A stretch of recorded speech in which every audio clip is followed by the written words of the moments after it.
শ্রাবণের অলস বিকেল, মেঘলা আকাশ। বেশ কিছুদিন ধরেই সেরকম কোনো কেস নেই। এজেন্সিতে এসে প্রাত্যহিক খবর, কিছু পুরনো জার্নাল ঘাঁটা ছাড়া বিশেষ কিছুই করছে না। সঙ্গে বেশ কিছু গোয়েন্দা গল্প শেষ করে ফেললাম, আর বেশ কিছু মুভিও দেখে ফেললাম। আজ সন্ধ্যের মুখে হঠাৎ দিদি একটু আসছি বলে বেরিয়ে গেল। প্রায় আধ ঘন্টা পরে ফিরলো একটা বেশ বড় প্যাকেট নিয়ে। এসে টেবিলের ওপর খুলে বসলো প্যাকেট নিয়ে। দেখলাম প্রচুর মোমো নিয়ে এসেছে। উফ, দিদি যে কি করে মনের কথা পড়তে পারে। টকটকে লাল সসে মোমো ডুবিয়ে কামড় বসালাম, সঙ্গে মেয়োনিজ। মাঝে মাঝে সুপে চুমুক দিয়ে মোমোগুলো যখন প্রায় শেষের পথে, দিদির মোবাইলটা বেরসিকের মতো বেজে উঠল।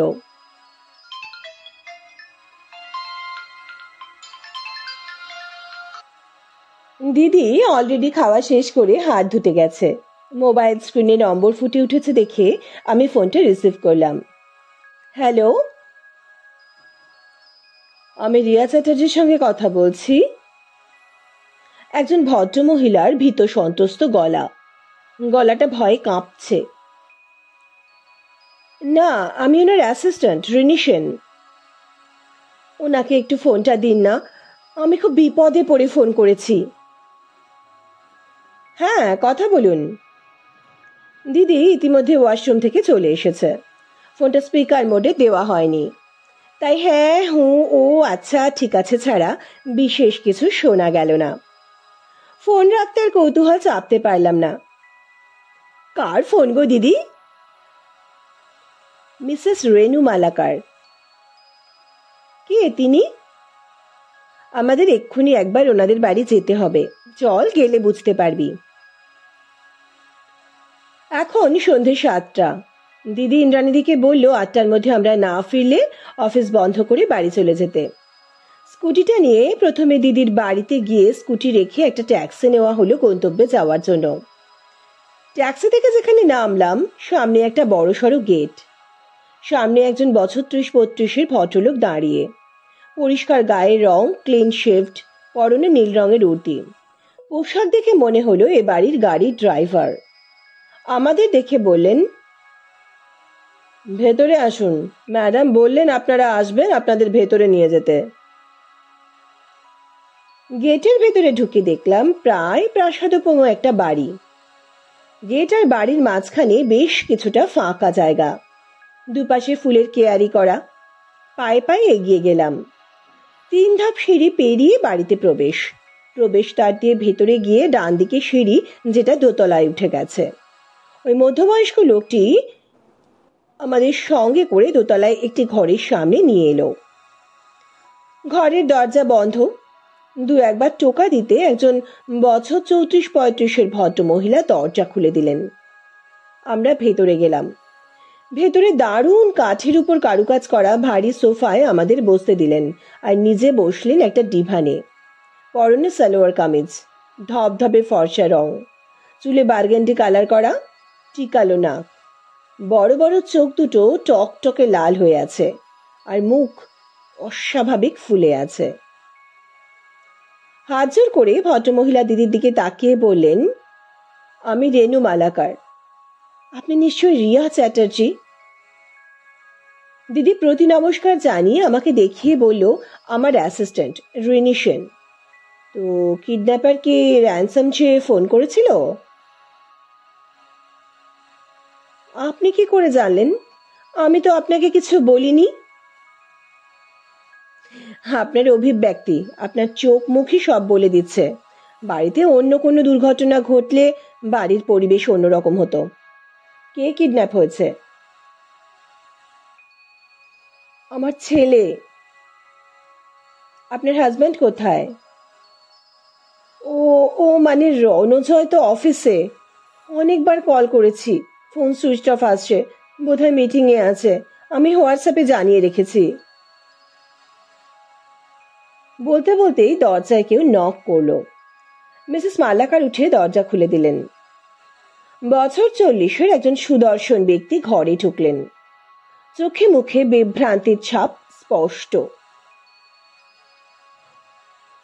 হচ্ছে রেনু? বুবুন কোথায়? বুবুনকে কিডন্যাপ করা হয়েছে। কথা বলতে বলতে হাউমাউ করে কেঁদে উঠলেন রেনু। আমি তোমাকে অনেকবার কল করেছি। কখন ঘটলো এসব? বুবুন স্কুল বাসে করে 3:30-র মধ্যে বাড়ি চলে আসে। আজ 4টে বেজে গেছে দেখে স্কুল বাসের ড্রাইভারকে ফোন করতে ও বললে বুবুনকে তো আজ আমাদের মারুতি নিতে গেছিল।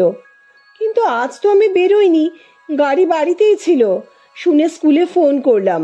প্রিন্সিপাল ম্যাম বললেন প্রাইমারি সেকশনে সব বাচ্চা বাড়ি চলে গেছে। তাড়াতাড়ি কপিলকে নিয়ে স্কুলে গেলাম, তখন কেউ স্কুলে ছিল না। সিনিয়র সেকশনের স্টুডেন্টরাও বাড়ি চলে গেছে। প্রিন্সিপাল ম্যামও চলে গেছিলেন, দারোয়ান গেটে ছিল।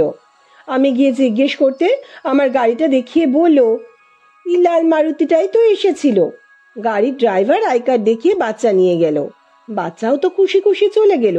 আমি সোচলাম আপনারা ভেজেছেন, এ তো হতা রহতেই হ্যায়। শুনে আমি আর দাঁড়াইনি।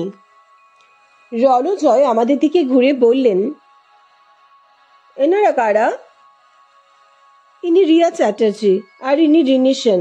এনারা অ্যারো ডিটেকটিভ এজেন্সি থেকে এসেছেন। এর মধ্যে ডিটেকটিভ কোথা থেকে এলো? বাড়িতে ফেরার সময় গাড়ি থেকে আমি তোমাকে অনেকবার কল করেও যখন পেলাম না, ভাবলাম তোমার অফিসে যাই। ঠিক সেই মুহূর্তে আমার কাছে একটা আননোন নাম্বার থেকে ফোন আসে। আমাকে বলল বুবুন ওদের কাছে আছে, আগামীকাল দুপুর 3টের মধ্যে 50 লাখ নগদ চাই, না হলে আর বুবুনকে দেখতে পাবো না। পুলিশে খবর দিয়েছি, জানতে পারলে ছেলের। বলতে বলতে রেনু আবার কেঁদে উঠলেন। তারপর সামলে নিয়ে বললেন, ওদের কথা শুনে আমি কেঁদে উঠি। বুবুনের সঙ্গে কথা বলতে চাই। ওরা বুবুনের গলা শোনালো, খুব কাঁদছিল বুবুন। আমি বললাম আমি এখন আমার হাজব্যান্ডের সঙ্গে যোগাযোগ করতে পারিনি, এত টাকা এই সময়ের মধ্যে জোগাড় করে উঠতে পারবে কিনা জানি না। বলল আবার পরে ফোন করবে, আমি যেন রিং ব্যাক করার চেষ্টা না করি, বলে ফোন কেটে দিল। আমি তখন কাকে এই বিপদের কথা জানাবো ভেবে না পেয়ে অ্যারো ডিটেকটিভ এজেন্সিতে ফোন করি। অনেক জায়গায় শুনেছি এনারা প্রয়োজনীয় গোপনীয়তা বজায় রেখে কাজ করেন। ওনারা কিছুক্ষণ হলো এসেছেন। দিদি বলল, মিস্টার মালাকার, আপনার মিসেস ভয় পেয়ে আপনার অজ্ঞাতে আমাদের ডেকে এনেছেন। আপনার আপত্তি থাকলে আমরা চলে যাচ্ছি, আমাদের কোনো অসুবিধা নেই। না না না মিস চ্যাটার্জি, আপনাদের আমার দরকার, পরামর্শ করার লোকও তো চাই। আচ্ছা মিস্টার মালাকার, আপনি কি কিডন্যাপারদের টাকাটা দেবেন বলে ভাবছেন? হ্যাঁ নিশ্চয়ই, আমার ছেলে আগে। ঈশ্বরের কৃপায় ও টাকা দেবার সামর্থ্য আমার আছে। তবে টাকা দিয়ে ছেলেকে ঠিকঠাক ফেরত পাওয়ার ব্যাপারও তো আছে।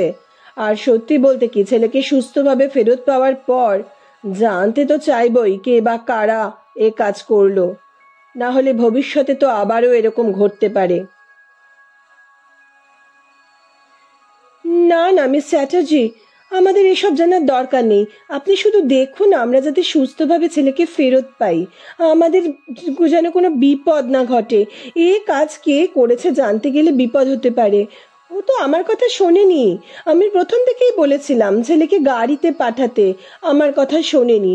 ছেলেকে সবার মধ্যে মানুষ করবে, শুনলে আজ এই দিন দেখতে হতো না। গলার স্বর বুঝে এলো রেনুর। দিদির হাত ধরে কাঁদতে লাগলো। দিদি দু হাতে চাপ দিয়ে বলল, কোনো ভয় নেই মিসেস মালাকার, এভাবে ভাবার কোনো কারণ নেই। যারা এই কাজ করেছে বাচ্চা গাড়িতে যাতায়াত করলেও করতে পারত। সব ঠিক হয়ে যাবে। এবার আপনি আমার কিছু প্রশ্নের উত্তর দিন। আমরা শুনছি টান টান 48 ঘন্টা, ঝিমলির সাথে রহস্য গল্প। গল্পের শেষে গল্পটি কেমন লাগলো অবশ্যই জানাবেন। গল্পটিকে লাইক করবেন, অনেক শেয়ার করবেন এবং চ্যানেলটিকে সাবস্ক্রাইব করার অনুরোধ রইল। টান টান 48 ঘন্টা। মিস্টার রণজয়, আপনি বলুন, বুবুনের বয়স কত? 8 বছর। কোন ক্লাস? ক্লাস 3। স্কুল বাসে যায় তো? কখনো কি গাড়িতে যাতায়াত করে? হ্যাঁ, কোনোদিনও গাড়িতে ফিরবে বললে আমি পিঙ্কিকে বলে রাখি, ও ছুটির আগে আমার গাড়িটা পাঠিয়ে দেয়। বুবুনকে বাড়িতে দিয়ে আবার গাড়ি আমার অফিসে ফিরে যায়। আপনার কি গাড়ি? Honda city. কালার? ব্লু। পিঙ্কিকে? আমার প্রাইভেট সেক্রেটারি। একবার অফিসে ঢুকে গেলে অন্য কিছু মনে থাকে না। বাচ্চার বাড়ি ফেরার ব্যাপার, তাই পিঙ্কিকে বলে রাখি যাতে ঠিক সময় গাড়ি স্কুলে পাঠিয়ে দেয়। আমার কোনো কাজে গাড়ি লাগলে যাতে আমাকে মনে করিয়ে দিতে পারে বুবুনকে আনতে গাড়ি যাবে, এই সব আর কি। পিঙ্কি কত বছর আপনার এখানে কাজ করছেন? বছর 5 হবে। সেক্রেটারিশিপ পাশ করে আমার কোম্পানিতে জয়েন করে। আসানসোলের মেয়ে, এখানে ভাড়া থাকে, খুব এফিশিয়েন্ট। বাচ্চা আনতে আই কার্ড লাগে তো? স্কুল বাসে যখন আসে তখন লাগে না, ক্লাস টিচার রোল নম্বর মিলিয়ে বাসে তুলে দেন। গাড়ি গেলে লাগে। ওর মা ওই সময় কোথাও বেরোলে ছেলেকে স্কুল থেকে নিয়ে আসে, তখনও কার্ড দেখাতে হয়। তাহলে আই কার্ড মিসেস মালাকারের কাছেই থাকে? হ্যাঁ, একটা বাচ্চার গলায় ঝোলানো থাকে, একটা বাড়িতে থাকে। আপনার গাড়ি যখন বুবুনকে আনতে যায় কার্ড আপনি নিয়ে যান? হ্যাঁ, রতন মানে আমার ড্রাইভারের হাতে দিই। ওই কার্ডটা এখন কোথায়? আমার কাছে, মানে বাড়িতেই আছে, রেনু বললেন। তার মানে আপনাদের দুটো গাড়ি, হন্ডা সিটি আর Maruti. Honda City mister Malakar ব্যবহার করেন আর মারুতি মিসেস মালাকার ব্যবহার করেন। আপনার ড্রাইভার রতন আর মিসেস মালাকারের ড্রাইভার কপিল, এই তো? হ্যাঁ। আচ্ছা, মিসেস মালাকার বুবুনের অপহরণের কথা কে কে জানে? আমি, রণজয়, মুন্নি আর আপনারা। কপিল স্কুলের প্রিন্সিপাল ম্যাম আর স্কুলের দারোয়ান সম্ভবত আন্দাজ করেছে। মুন্নিকে? আমাদের বাড়ির হোল টাইমার, সবসময় থাকে, বাচ্চাকে দেখাশোনা করে, আমার হাতে হাতে কাজে সাহায্য করে। আপনার বাপের বাড়ি কোথায় মিসেস মালাকার? কে কে আছেন? আমি কলকাতার মেয়ে, কিন্তু দাদা বৌদি কর্মসূত্রে ব্যাঙ্গালোরে সেটেলড। বাবা মা ওখানেই থাকেন। বাবা আর বিজনেস দেখেন না, সেল করে দিয়েছেন। কিসের বিজনেস ছিল আপনার বাবার? লোহার। আমার শ্বশুর মশাইয়েরও লোহার বিজনেসই ছিল। ও আচ্ছা। মিস্টার মালাকার, আপনার বাবা আর ব্যবসা করেন না? ওনারা কোথায় থাকেন? আমার বাবারও লোহার ব্যবসা ছিল, তা তো শুনলেন। আমরা 2 ভাই। আমাদের এডুকেশন শেষ হলে বাবা 2 ভাইকেই নিজেদের ব্যবসা করার জন্য একই পরিমাণ অর্থ দিয়েছিলেন। আমি টাইলসের বিজনেস শুরু করি আর ভাই কাপড়ের বিজনেস। ভাই আলাদা বাড়ি করেছে, এই শহরেই একটু দূরে। এই বাড়ি আমি করেছি, বাবা মা পুরনো বাড়িতেই আছেন, আমরা নিয়মিত সেখানে যাই। আপনার ভাইয়ের সাথে আপনার সম্পর্ক কেমন? ভালো, নিয়মিত যাতায়াত আছে। তবে রিসেন্ট ভাই একটু মনক্ষুণ্ণ হয়েছে, ওর ব্যবসাটা ভালো লাগছে না। ও আমার সাথে একসাথে ব্যবসা করতে চাইছিল, আমি রাজি হইনি। ব্যবসা আলাদা হলে সম্পর্ক ভালো থাকে। এতে কি আপনার ভাই খুব রিয়্যাক্ট করেছিলেন? না না, আমার ভাই এমনিতে শান্ত প্রকৃতির। ঠিক আছে, আপনার ভাইয়ের অ্যাড্রেসটা একটু দেবেন। আর আপনার কোনো বিজনেস রাইভাল? না, সেরকম কিছু মনে পড়ছে না। ব্যবসাতে কম্পিটিশন তো থাকে, সেটাকে কেউ এই ধরনের খারাপ কাজে ব্যবহার করে না, তাহলে তো বিজনেস করাই চলে না। কোনো পারিবারিক শত্রু? একটু চিন্তা করে বললেন, সেরকম কারোর কথা মনে পড়ছে না। আপনার বন্ধু মহল? তেমন নেই, আমি খুব মিশুকে নেই, বরং ফ্যামিলির সঙ্গে সময় কাটাতে পছন্দ করি। মিসেস মালাকার, আপনার মোবাইলে র্যানসাম চেয়ে কখন ফোন এসেছিল? 4:45 নাগাদ। এই দেখুন আমার ফোন। দিদি ফোনের নাম্বারটা দেখে নিজের মোবাইলে নোট করে নিল। তারপর বলল, আগামীকাল বুবুনের স্কুলে প্রাইমারি সেকশনের প্রিন্সিপালের সাথে একটু কথা বলবো। কাইন্ডলি একটা লেটার দিয়ে দিন। বাই দা বাই, বুবুনের রিয়েল নেম কি? রনিত, রনিত মালাকার। আচ্ছা, এখন চলি। আপনাদের মোবাইলে তো আবার কিডন্যাপারদের ফোন আসবে। আমাকে টাইম আর নাম্বারটা হোয়াটসঅ্যাপ করে দেবেন। আমরা বেরিয়ে এলাম। ট্যাক্সিতে যেতে যেতে দিদিকে বললাম, কিডন্যাপারদের ফোন নাম্বারটা ইন্দ্রাণীদিকে দাও না, এক্ষুনি নেম অ্যাড্রেস সব বার করে ফেলবে। লাভ হবে না বিশেষ। এই ধরনের কল চোরাই মোবাইল থেকেই করা হয়। সেটা কি? যারা মোবাইল চুরি করে তাদের কারোর কাছ থেকে বা যে সব জায়গায় চুরি করা জিনিস বিক্রি হয় সেখান থেকে কেনা। তাহলে রজতদাকে ফোন করো, অন্তত মোবাইলের লোকেশন ট্র্যাক করা যাবে। ধৈর্য ধর, পুলিশকে আরেকটু পরে ইনভলভ করব।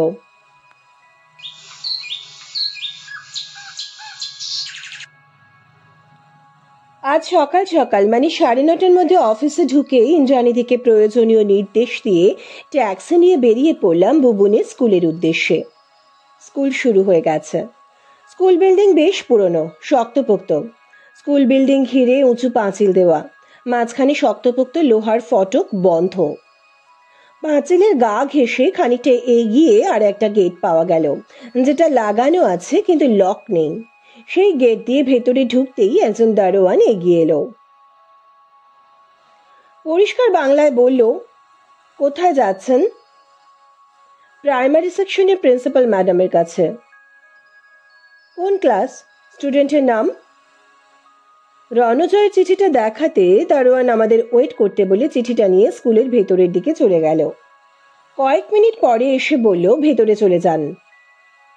প্রিন্সিপালের দরজার সামনে আসতেই সম্ভবত একজন টিচার আমাদের ভেতরে নিয়ে গেলেন।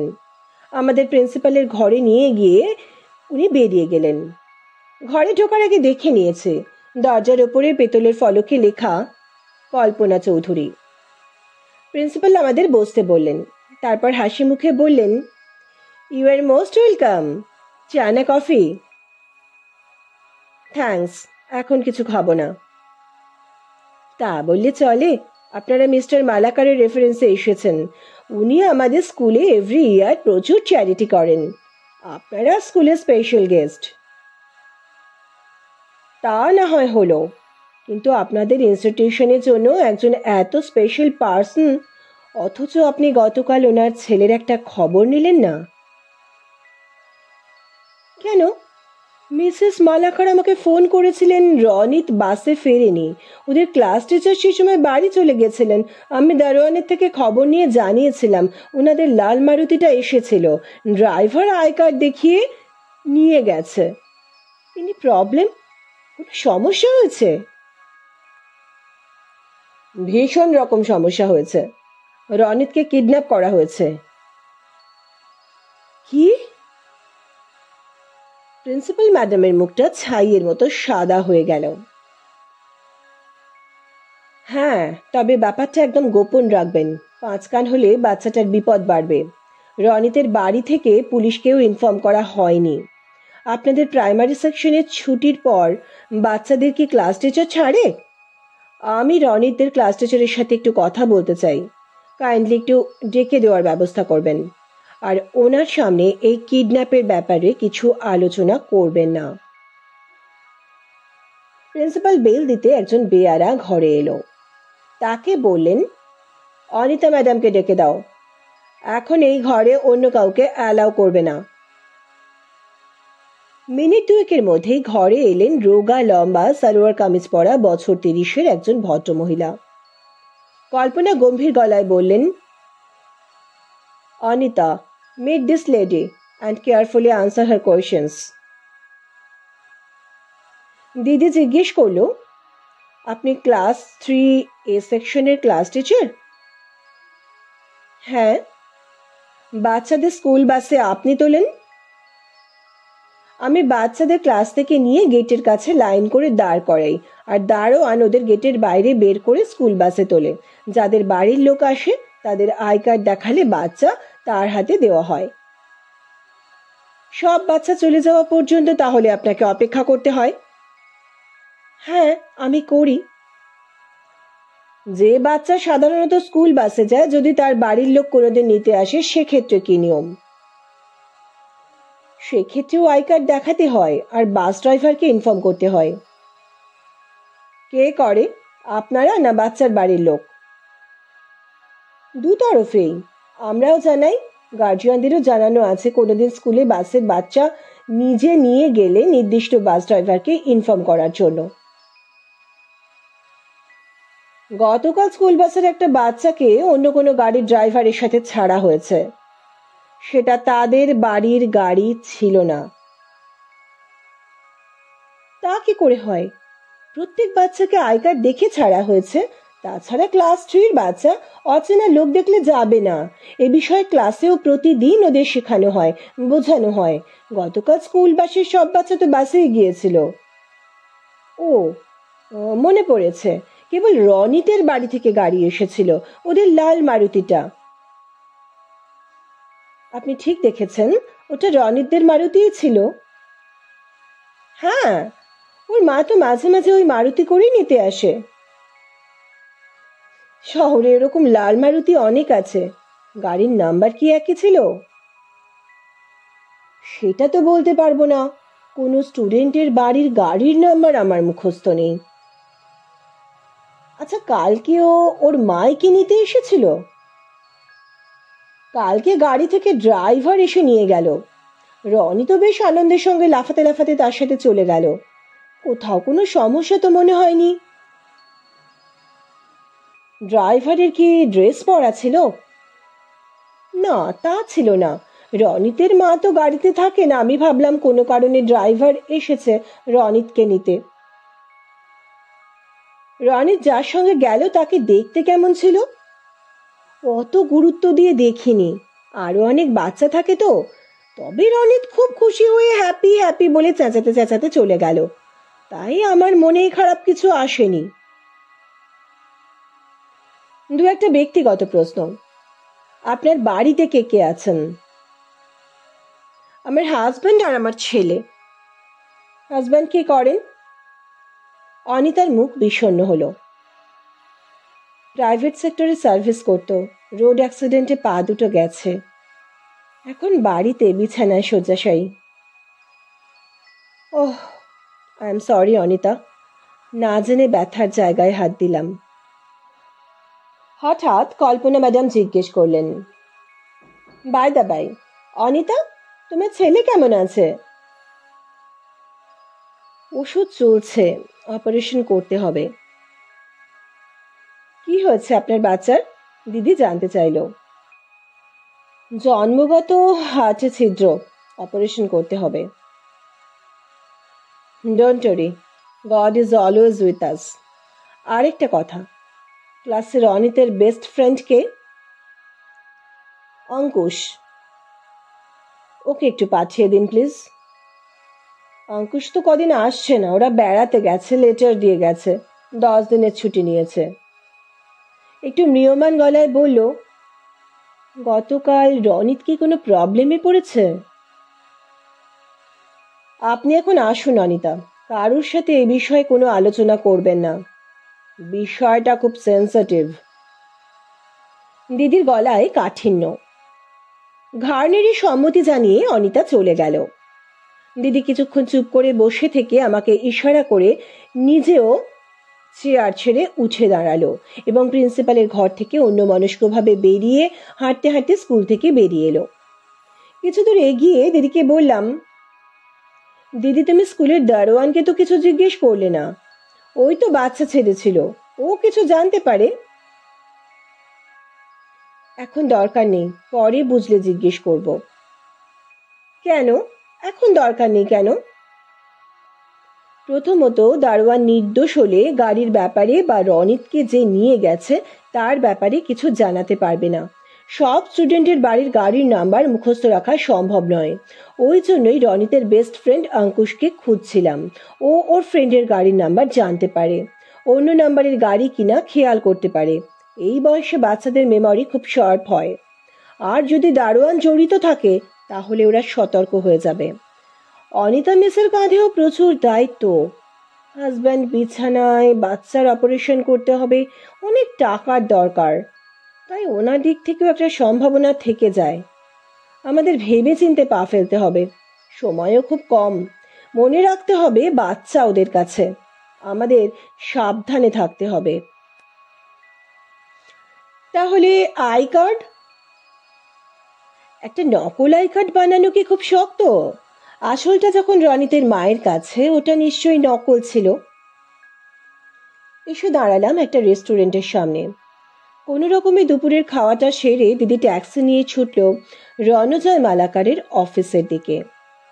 গাড়িতে যেতে যেতে বললাম, দিদি, দুর্ভাবনা তো তাহলে বাড়লো।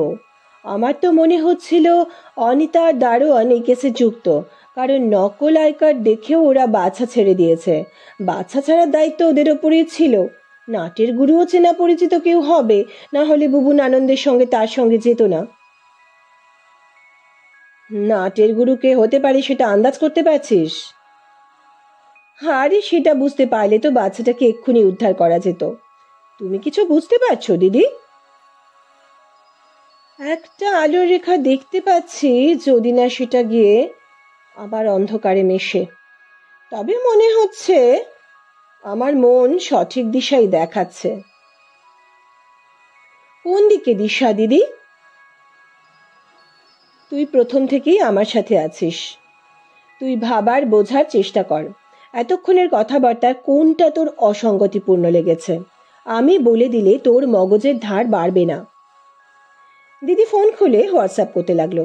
আমি রাস্তা দেখতে দেখতে চলতে লাগলাম। রণজয় মালাকারের অফিস একটা মাল্টি স্টোরিড বিল্ডিং এর 3rd ফ্লোরে। কাঁচের দরজা পেরিয়ে রিসেপশনে থাকা ঝকঝকে তরুণীটিকে দিদি বলল, মিস্টার রণজয় মালাকারের সঙ্গে দেখা করতে চাই। অ্যাপয়েন্টমেন্ট করা আছে। আপনি এই স্লিপটা একটু ওনাকে পৌঁছে দিয়ে বলুন যে দেখা করতে চাইছি। দিদি বেশ দৃঢ় স্বরে কথাগুলো বলল, আর একটা ভাঁজ করা কাগজ এগিয়ে দিল। ঠিক আছে, আপনারা একটু ওয়েট করুন। ঠিক 3 মিনিটের মাথায় রিসেপশনিস্টের কাছে ফোন এলো এবং তিনি অত্যন্ত সম্ভ্রমের সঙ্গে আমাদের বললেন, আপনারা সোজা চলে যান। সামনে সেক্রেটারির ঘর, ওখানে ওনার সেক্রেটারি আছেন, ওনাকে বলুন, উনি পাঠিয়ে দেবেন। আমরা সোজা এগিয়ে গেলাম এবং মিস্টার মালাকারের সেক্রেটারি পিঙ্কি মিষ্টি হেসে আমাদের ঘরে নিয়ে গেলেন।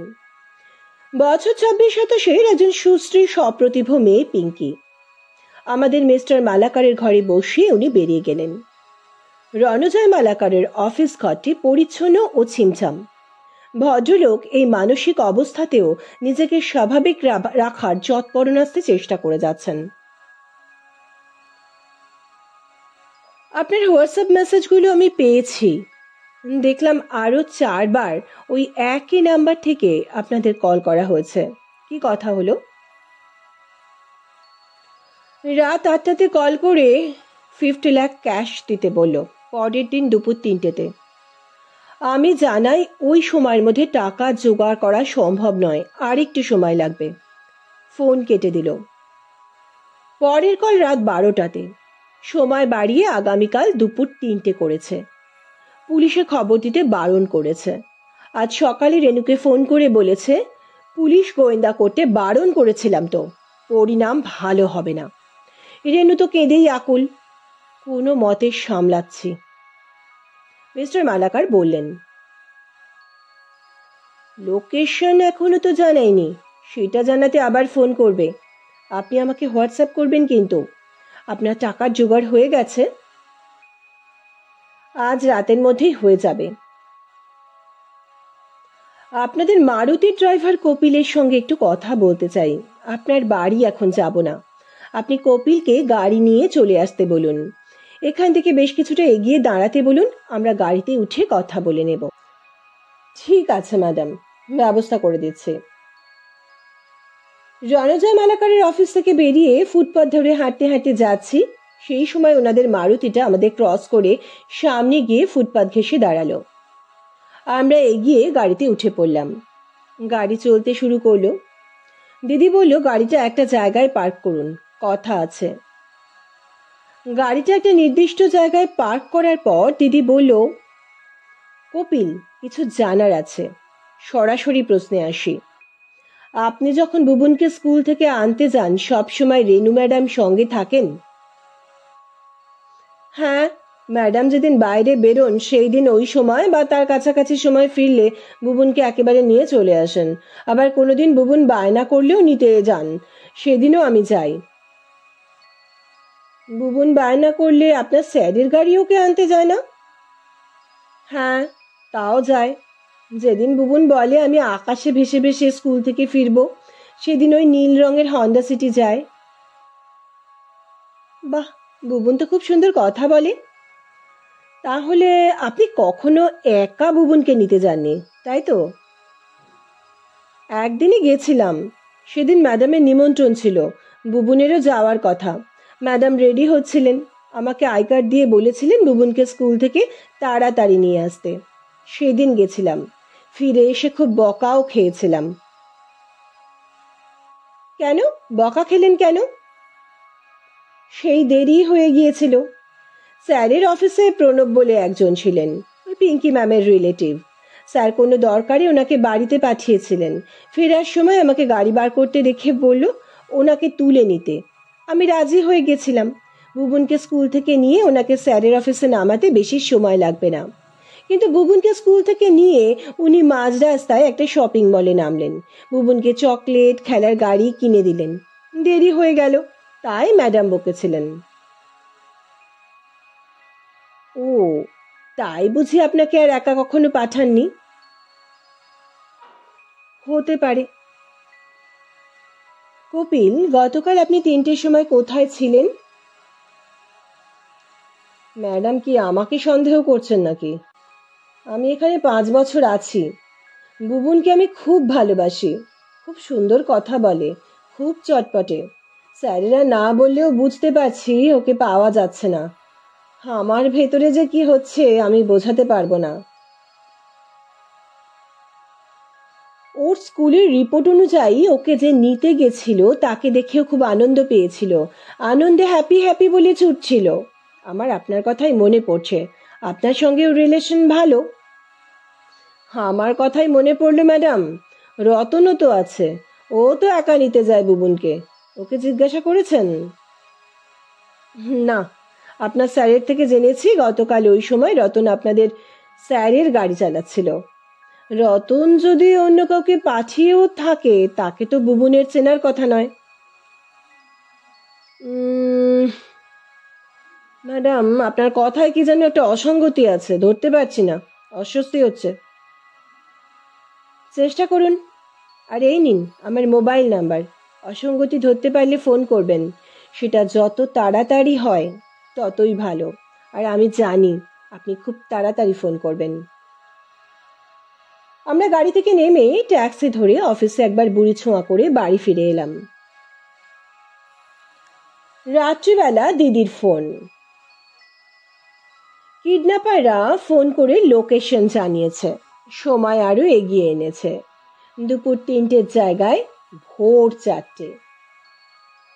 রণজয় মালাকারকে নিজে গাড়ি ড্রাইভ করে গাড়িতে টাকা নিয়ে যেতে হবে।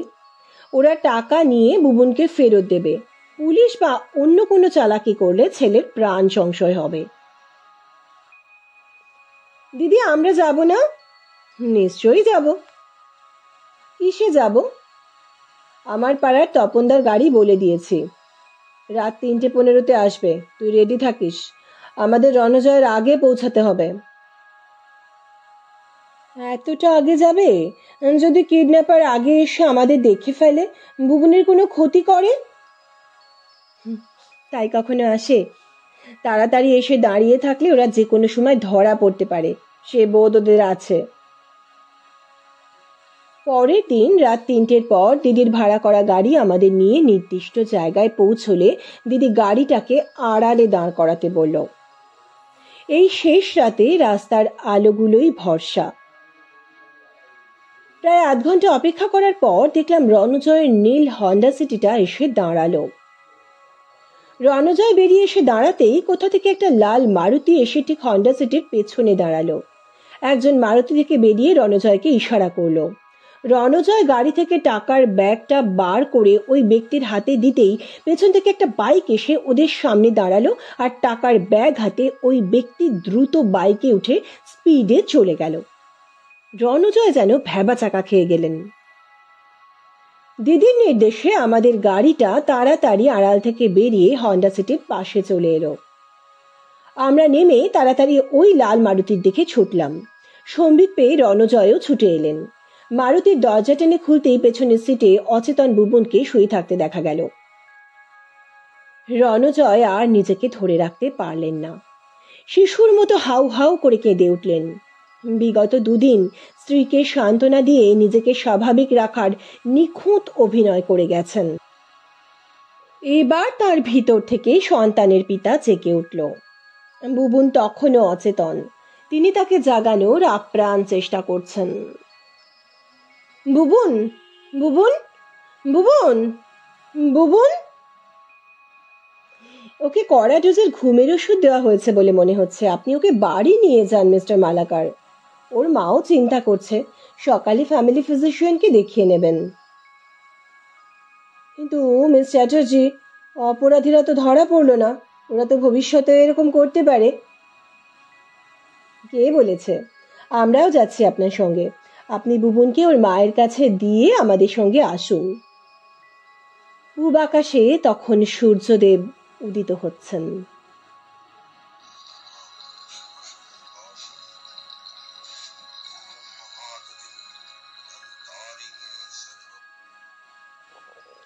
রণজয় মালাকার এখন আমাদের গাড়িতে। গাড়ি গিয়ে দাঁড়ালো শহরের মধ্যিখানে একটা ছিমছাম বাড়ির সামনে। বাড়ির পাঁচিলের গা ঘেঁষে পেছন দিকে একটা পুলিশ ভ্যান দাঁড়িয়ে আছে। দিদির কথায় রণজয় ওই বাড়ির দরজায় নক করলেন। দরজা যিনি খুললেন তাকে দেখে যেমন আমি অবাক হলাম, তিনিও ততোধিক অবাক হলেন রণজয়কে দেখে। স্যার, আপনি? ইন্সপেক্টর গাঙ্গুলি, মানে আমাদের রজতাভদা কোনো রকম ভনিতা না করে বললেন, you are under arrest miss Pinky. এখন ভেতরে চলুন। আপনার ক্রাইম পার্টনার তথা লাইফ পার্টনার প্রণব ভেতরে আছে, তো তাকেও তো অ্যারেস্ট করতে হবে। রণজয় বাক্যহারা হয়ে গেলেন। আজ রণজয় মালাকার আমাদের ডিনারে আমন্ত্রণ জানিয়েছেন, ইনক্লুডিং ইন্দ্রাণীদি আর রজতদা। ইলাহি আয়োজন। কাবাব, রোস্ট, ফ্রাই, বিরিয়ানির মাঝে হাবুডুবু অবস্থা। শেষে খাঁটি ঘিয়ের পান্তুয়ার থেকে রসমালাই হয়ে আইসক্রিমে গিয়ে শেষ। কিন্তু রহস্য সমাধান তো করতে হবে। রণজয় বললেন, মিস চ্যাটার্জি, আপনি পিঙ্কিকে সন্দেহ করলেন কিভাবে? হ্যাঁ, বলছি। আমার কাছে ক্লু বলতে ছিল মোবাইল নাম্বার আর একটা লাল মারুতি, যার নাম্বার আমার জানা নেই। মোবাইল নাম্বার দিয়ে ইন্সপেক্টর গাঙ্গুলিকে লোকেশন ট্রেস করতে দিলে হয়তো সঙ্গে সঙ্গে পিঙ্কিদের ধরা যেত, কিন্তু বুবুন তখনও ওদের হাতে। অপহরণকারীরা কতটা ডেঞ্জারাস আমরা জানি না, তাই রজতদাকে আর মোবাইল নাম্বার দিয়ে ট্রেস করতে বলিনি। পরে অবশ্য জানলাম ইন্দ্রাণীদি রজতদাকে জানিয়ে রেখেছিল। রজতদাও পরিস্থিতি বুঝে চুপ করেছিলেন। আমার প্রথম খটকা লাগে বুবুনের ক্লাস টিচার অনিতা ম্যামের কথায়। বুবুন লাল মারুতি থেকে নামা লোকটিকে দেখে আনন্দে হ্যাপি হ্যাপি বলে লাফাতে লাফাতে চলে গেল। আমার মনে হলো, আনন্দ হলে কেউ হ্যাপি হ্যাপি বলে লাফায় না। খুশি হলে আঙ্কেল আঙ্কেল বলে লাফাতে পারতো, হ্যাপি কেন? তখন মনে হলো, হ্যাপি কারোর নাম নয় তো, কিন্তু কার?